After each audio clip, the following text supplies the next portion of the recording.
ખેડૂતો માટે સારા સમાચાર 31 મે કેરળમાં ચોમાસાની એન્ટ્રી થવાની ભારતીય હવામાન વિભાગની આગાહી સરેરાશ કરતા વધુ વરસાદનું પણ અનુમાન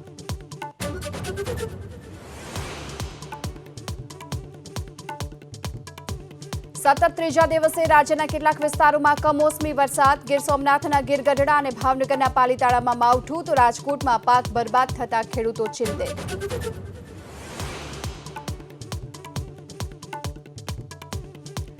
સુરતમાં આવકના દાખલા કઢાવવા માટે લોકો કલાકો સુધી લાઇનમાં ઉભા રહેવા મજબૂર એજન્ટ પ્રથા બંધ કરવા ઉઠી માંગ કચેરીમાં ભ્રષ્ટાચાર થતો હોવાનો આરોપ અરવલ્લીમાં દારૂ ઝડપાવવાના કેસમાં ફરાર પોલીસ કર્મચારીના ગંભીર આરોપ કેટલાક પોલીસ કર્મચારીઓએ ષડયંત્ર રચ્યું હોવાનો દાવો વિડીયો જાહેર કરી યોગ્ય તપાસની માંગ